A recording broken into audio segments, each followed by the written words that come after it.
The timing could not have been more devastating, and yet somehow, it happened anyway. While 81-year-old Thomas Markle lay in an intensive care unit in the Philippines, hooked up to machines and fighting for his life after emergency surgery, his estranged daughter Meghan Markle was busy doing something else entirely. She was smiling for the cameras, promoting her Netflix holiday special, and posting cheerful content on Instagram as if the world outside her Montecito mansion simply did not exist. And when the UK and Australian media caught wind of what was unfolding, they did not hold back. The backlash has been nothing short of explosive. It all came crashing together on December 3rd, a day that should have been a triumph for the Duchess of Sussex. Her holiday special With Love Meghan Holiday Celebration had just dropped on Netflix. This was supposed to be her moment, her chance to win back the public with cozy Christmas crafts and celebrity friends gathered around her designer kitchen. But instead of celebration, there was outrage, because on that very same day, news broke that her father had been rushed to a hospital in the Philippines with doctors warning that his life was in imminent danger. He underwent 3 grueling hours of surgery and now faces yet another procedure to remove a dangerous blood clot. The man who raised her, who paid for her education,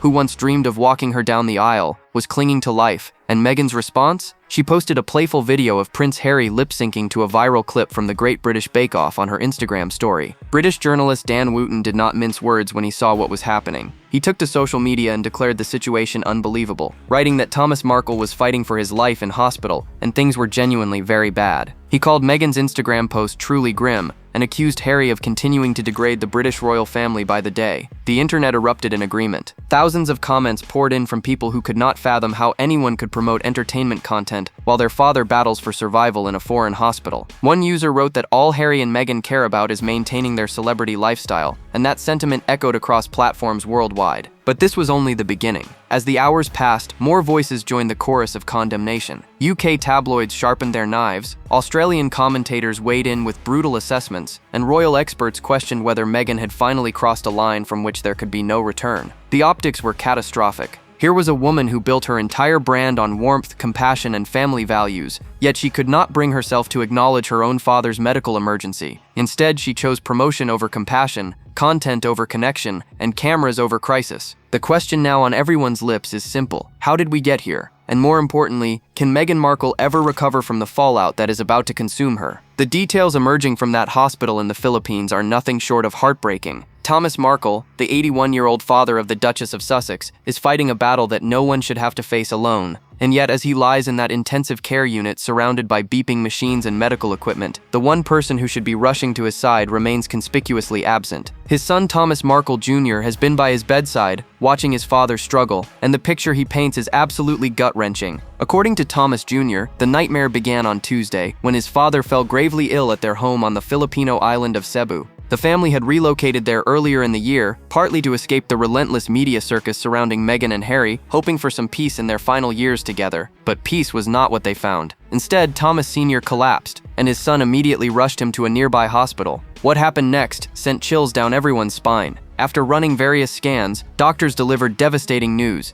They told Thomas Jr. that his father's life was in imminent danger. There was no time to waste. An ambulance was called immediately, sirens blaring as they raced through the streets toward a larger, better-equipped hospital in the center of the city. Thomas Jr. recalled the terror of that journey, watching his elderly father struggle while praying they would make it in time. When they finally arrived, Thomas Sr. was wheeled straight into emergency surgery. For 3 agonizing hours, his family waited, not knowing if he would survive. When he finally emerged, the news was mixed. He had survived the operation, but he was far from out of danger. Doctors revealed he would need a second surgery to remove a blood clot that still threatened his life. Now Thomas Sr. remains in intensive care, hooked up to all kinds of machines according to his son, the man who once won Emmy Awards for his work as a Hollywood lighting director, the man who raised Meghan through her teenage years when her mother was not around, the man who dreamed of one day meeting his grandchildren, is now completely helpless. His ability to speak was already compromised after suffering a devastating stroke in 2022, and this latest health crisis has only compounded his fragility. Thomas Jr. has made his feelings crystal clear. He is imploring Meghan and Harry to reach out to their father before it is too late. His voice cracking with emotion, he told reporters that his only wish is for Meghan to show their father some compassion. He reminded the world that Thomas Sr. is literally fighting for his life. Meanwhile, Samantha Markle, Meghan's half-sister, has taken a more dignified approach, simply asking for prayers and expressing hope that their father is strong enough to survive this ordeal. She pointed out that he has already endured 2 heart attacks, a stroke, and even an earthquake. The question haunting everyone now is whether he can endure being abandoned by his own daughter too. Of all the decisions Meghan Markle has made in recent years,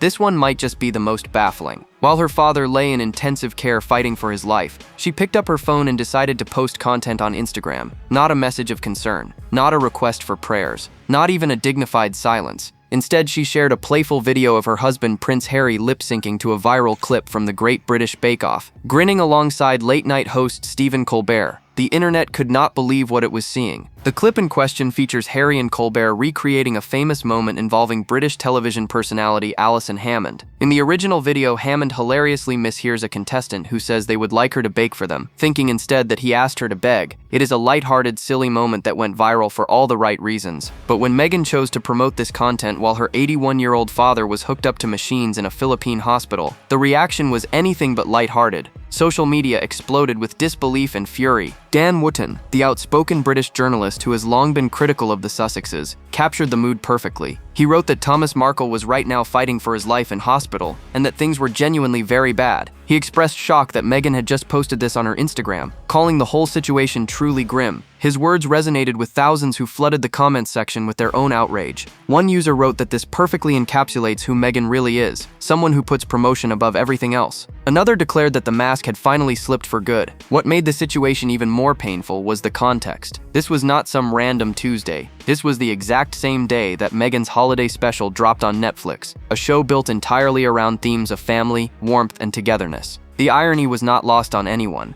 Here was a woman lecturing viewers about the importance of family traditions, while simultaneously ignoring her own father's medical emergency. She was telling the world how to create meaningful holiday memories, while refusing to create any with the man who raised her. Sources close to the situation revealed that Meghan was fully aware of her father's condition when she made that Instagram post. Palace insiders whisper that she simply chose to proceed with her promotional schedule regardless. The show must go on, apparently, even when your father might be dying. Critics have called it the ultimate display of narcissism, a moment that perfectly crystallizes everything people have come to despise about the Duchess of Sussex. Her priorities could not be clearer. Netflix deals matter more than hospital visits. Instagram engagement matters more than family reconciliation. And maintaining her carefully curated image matters more than showing basic human decency to the man who gave her life. The fallout from this decision is only just beginning. If Meghan Markle was hoping her holiday special would distract from the Thomas Markle controversy, she was sorely mistaken, because the reviews that poured in were absolutely brutal, some of the worst she has ever received in her entire career. Critics from across the United Kingdom sharpened their pens and delivered verdicts so scathing that even her most loyal supporters would struggle to defend them. The consensus was overwhelming. This special was not just bad, it was a disaster of epic proportions. The Daily Mail's reviewer Annabelle Fenwick-Elliott did not hold back, awarding the special a stunning 0 stars out of 5. She wrote that it was the syrupy hypocrisy and the hostess's deep lack of self-awareness that continue to make her in this show so unlikable. 0 stars, not 1, not half. Absolutely nothing. The reviewer suggested that if only Meghan could lean into her waspish personality and poke a little fun at herself, she might actually be endearing. But instead, viewers were treated to what critics called a joyless performance from someone who seems incapable of genuine warmth. The Telegraph was equally unimpressed, with columnist Anita Singh labeling the special quite mad and a little bit sad. She singled out the segment featuring tennis star Naomi Osaka as particularly awkward, noting that Osaka had never met Meghan before and, judging by her expression, would not be meeting her again soon if she could help it. The observation cut deep because it highlighted something many viewers had noticed. The so-called friends appearing on Meghan's show often looked uncomfortable, like they had been contractually obligated to participate rather than genuinely wanting to be there. The Independent's Hannah Ewens described the special as numbing content, the kind of white noise you might put on in the background while doing something else. She called it not informative, not fun, not enjoyable, and not even aspirational. For a lifestyle show hosted by a woman living in a multi-million-dollar Montecito mansion, failing to be aspirational is perhaps the most damning criticism of all. Meanwhile, The Guardian's Lucy Mangan delivered perhaps the most memorable line,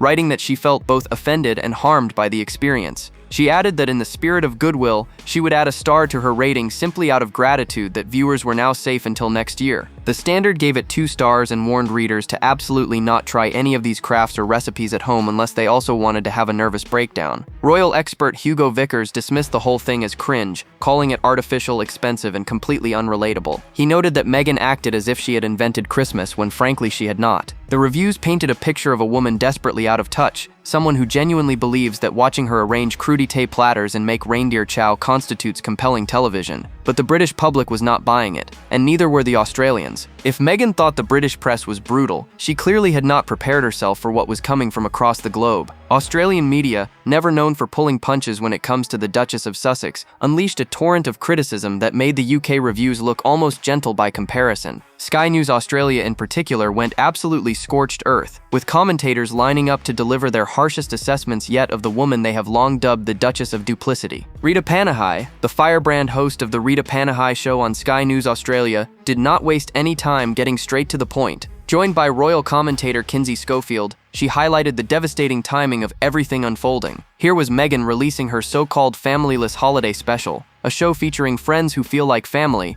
on the exact same day her actual father was rushed into emergency surgery. Schofield noted the bitter irony, pointing out that Meghan was apparently running out of real family since she had systematically cut off every single one of them. The observation landed like a punch to the gut because it was undeniably true. The Australian commentary went even further, with experts pointing out that the warning signs had been there from the very beginning. At Meghan's wedding in 2018, only one member of her family was present, her mother Doria Ragland. Her father was absent after suffering heart attacks. Her siblings were not invited. No cousins, no aunts, no uncles, just a sea of celebrities, many of whom later admitted they barely knew the bride. As one commentator put it, people like Oprah Winfrey and George Clooney scored invitations despite never having met the woman in their lives. That alone should have set alarm bells ringing for Prince Harry. Royal commentator Rafe Hadel-Manku appeared on British radio to echo these sentiments, calling Meghan an odious creature without hesitation. He described her as a grifter and social climber who simply wanted to use a prince to elevate herself to the A-list so she could rub shoulders with the likes of Serena Williams and Gwyneth Paltrow.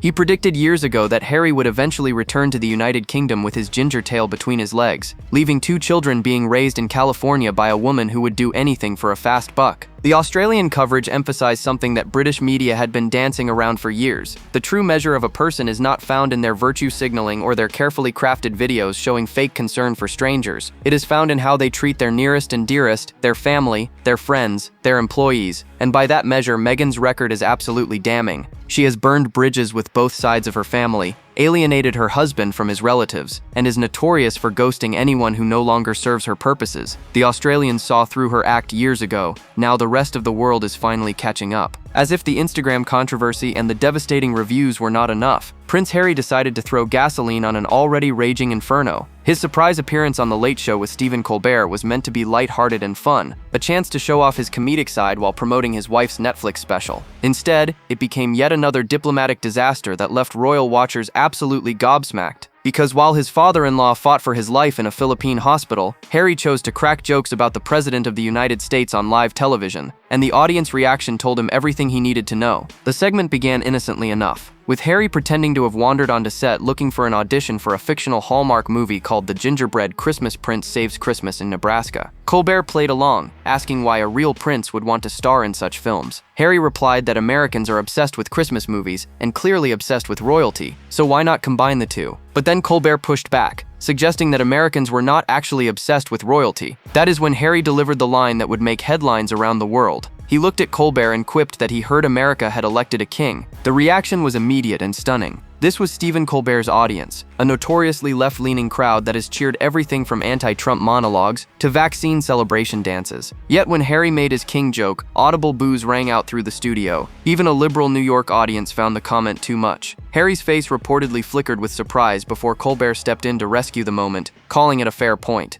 But the damage was already done. Harry was not finished, though. He continued with another pointed jab, referencing CBS's recent $16 million settlement with Donald Trump over their edited interview with Kamala Harris. Harry said he would do anything to land the Christmas Prince role, including recording a self-tape, flying himself to an audition, and settling a baseless lawsuit with the White House. When Colbert protested that he personally had not done any of those things, Harry delivered the punchline with devastating precision. "Maybe that is why you are cancelled," he said, referencing the recent announcement that Colbert's show would end in 2026. Critics were furious. Royal commentators pointed out that Harry retains his prince title, remains in the line of succession, and still technically represents the British monarchy on the world stage. For him to attack the president of Britain's closest ally during a sensitive diplomatic period was beyond reckless. It was potentially damaging to international relations at a time when state visits and trade negotiations hang in the balance. Tom Sykes, writing for the Daily Beast, declared that the arrangement of Harry remaining a prince was simply not working for anybody, and the choice of Colbert's show was itself provocative, given the host's previous attacks on Princess Catherine during her cancer treatment. While Meghan remained silent in her Montecito mansion, her half-siblings were breaking down in front of cameras, desperately trying to get through to the sister who had cut them off years ago. Thomas Markle Jr. in particular has been an emotional wreck since his father's hospitalization, and his raw, unfiltered pain has been broadcast to the world. His words were harsh, his language was colorful, but beneath all the anger was something unmistakable. A brother begging his sister to show some basic human decency before it is too late. In a video posted to his YouTube channel, Thomas Jr. did not hold back. With tears in his eyes and fury in his voice, he called Meghan a stain on humanity. He said he hopes people spit in her face when they see her walking down the street. He hopes they throw things at her because of how she really is as a person inside. He even went so far as to call her a colostomy bag, someone completely clueless about life or feelings or anything except money. The language was extreme, but Thomas Jr. was speaking from a place of profound grief and frustration. He was watching his father die while his famous sister posted lip-sync videos on Instagram. What made his outburst even more powerful was his reminder of everything their father had done for Meghan.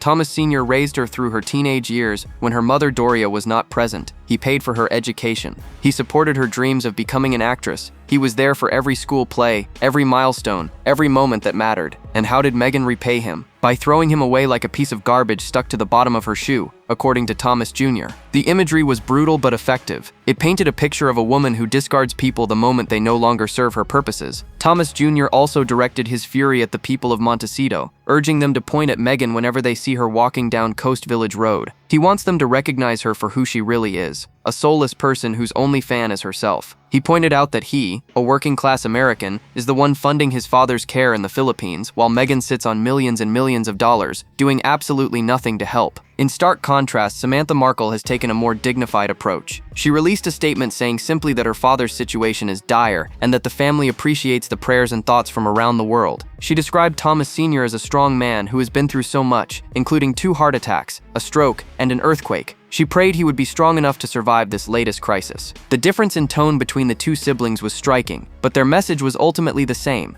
They want their sister to pick up the phone, they want her to show compassion, they want her to act like family, just once, before their father takes his final breath. The bitter irony of Meghan's holiday special has not been lost on anyone paying attention. Here is a woman who spent an entire hour lecturing viewers about the importance of family traditions, the warmth of gathering loved ones around the Christmas tree, and the joy of creating meaningful memories with those closest to you. And yet, she cannot bring herself to pick up the phone and call her own dying father. The hypocrisy is so thick you could cut it with a knife, and critics on both sides of the Atlantic have been absolutely merciless in pointing it out. Throughout the special, Meghan waxes lyrical about how Christmas ornaments should encapsulate your family story, featuring treasured pieces passed down through generations. She talks about honoring family history and creating traditions that your children will cherish forever. But here is the problem that reviewers immediately spotted. Those ornaments she was hanging were not her family heirlooms. They were purchased decorations in what appeared to be a guest house setting. Nothing about that tree told her story, because Meghan has systematically erased her own story. She has cut off every blood relative who might have contributed a meaningful ornament or a cherished memory. The disconnect between her on-screen persona and her real-life behavior has become impossible to ignore. In one segment, she talks about friends who feel like family, a phrase that drew mockery from commentators who noted it was conveniently necessary since she had discarded her actual family long ago. She invited celebrity acquaintances to her kitchen rather than aunts, uncles, cousins, or siblings. Tennis star Naomi Osaka, who had never met Meghan before filming,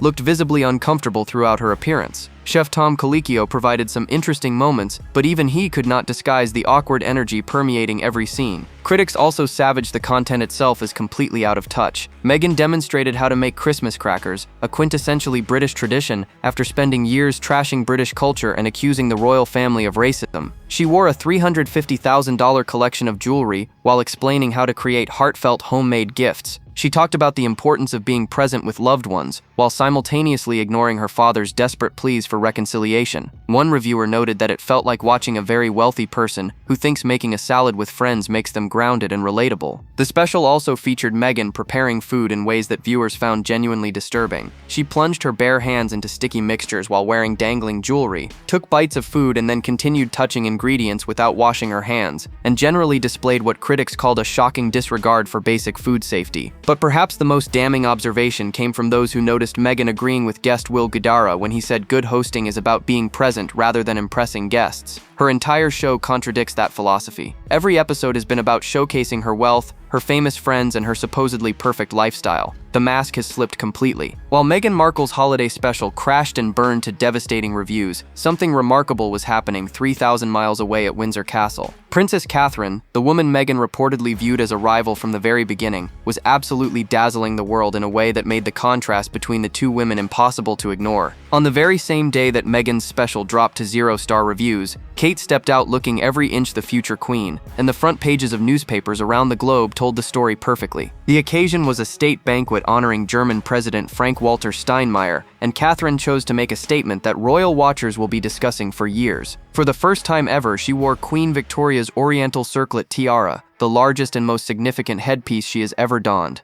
This was not just any tiara. It is one typically reserved for Britain's reigning queens, featuring over 2,600 diamonds and a design that dates back to 1853. The message was unmistakable. Catherine is ready for her future role, and the monarchy is in safe hands. Royal commentator Amanda Matta told reporters that Catherine's look was incredibly exciting for royal watchers. Not only was the tiara a new piece for her, but it signaled continuity and celebrated shared heritage while also heralding a new era. The choice was diplomatically brilliant as well, since the tiara was originally commissioned by German-born Prince Albert for Queen Victoria. By wearing it to honor German guests, Catherine demonstrated the kind of thoughtful, historically informed decision-making that defines true royal excellence. But it was not just the jewelry that captivated observers. Catherine herself looked absolutely radiant, glowing after her recovery from cancer treatment earlier in the year. She paired the stunning tiara with a sparkling blue sequin cape gown by her go-to designer Jenny Packham, and earrings that belonged to the late Queen Elizabeth. The Royal Family Order and the Royal Victorian Order sash and star completed an ensemble that screamed elegance, duty, and grace. Commentators noted it was beyond heartwarming to see Princess Catherine so healthy and vibrant after everything she had been through. The juxtaposition with Meghan could not have been starker. While one woman received 0-star reviews for a self-indulgent lifestyle show filmed in her kitchen, the other commanded attention at a historic state banquet alongside world leaders. While one woman ignored her dying father to post Instagram content, the other stood beside her husband, representing her nation with dignity and poise. While one woman talked about family traditions she does not actually practice, the other wore heirloom jewels that connect generations of British history. Royal insider Kinsey Schofield observed that despite all the drama surrounding Harry and Meghan, the Prince and Princess of Wales were dominating the front pages. Kate's glowing skin, her shimmering dress, and that spectacular tiara captured every headline. Meghan's holiday special, meanwhile, was being called joyless, fake, and quite mad. The working royals had won this round decisively, and it was not even close. The damage has been done, and the question now haunting everyone is whether Meghan Markle can ever recover from this catastrophic collision of terrible timing and worse judgment. Her brand, carefully constructed over years of interviews and Netflix deals, and carefully curated Instagram posts, rests entirely on the pillars of warmth, compassion, and family values. But those pillars have now crumbled to dust. Because how can anyone take seriously a woman who preaches about family traditions while refusing to visit her dying father? The answer, increasingly, is that they cannot. Sources close to the situation have revealed something fascinating. Prince Harry is reportedly urging Meghan to reach out to Thomas Markle before it is too late. According to insiders, Harry knows estrangement all too well after his own fractured relationship with King Charles and Prince William. He has apparently been telling Meghan not to wait, to do it now while there is still time. One source described his approach as soft and compassionate, a lead-by-example moment where he hopes to show Meghan what reconciliation could look like. Whether she will listen remains to be seen, but the clock is ticking and her father's condition remains critical. The irony of Harry encouraging family reconciliation has not escaped observers. This is the same man who trashed his own family in a bombshell Oprah interview, who revealed private conversations in his memoir Spare, and who has spent years publicly attacking the institution that gave him everything. Yet even he apparently recognizes that what Meghan is doing to her father crosses a line. If Prince Harry thinks you are being too harsh on your family, that really is saying something. Royal experts have been brutal in their assessments of what this means for Meghan's future. Her Netflix deal has already been downgraded from a lucrative $100 million contract to a mere first-look arrangement, meaning less money and the option for the streaming giant to simply reject whatever she produces next. Her holiday special has been savaged by critics and ignored by audiences. Her approval ratings in Britain rival those of disgraced Prince Andrew, and now she has given the world undeniable proof that her carefully crafted image of compassion is nothing more than a performance. Thomas Markle Sr. once told interviewers that in Meghan's head he is dead to her. That chilling assessment appears to have been accurate. She has maintained this position through his heart attacks, his stroke, and now this latest medical emergency. She has never let her children meet their grandfather. She has never acknowledged his existence publicly, except to criticize him. And as he lies in that hospital bed fighting for survival, she continues posting content and promoting her failing television show. The world is watching, and the verdict is in. Meghan Markle has been exposed not for what she claims to be, but for who she truly is. Drop your thoughts below, like, subscribe, and stay tuned. The next video is waiting, and you will not believe what is coming next.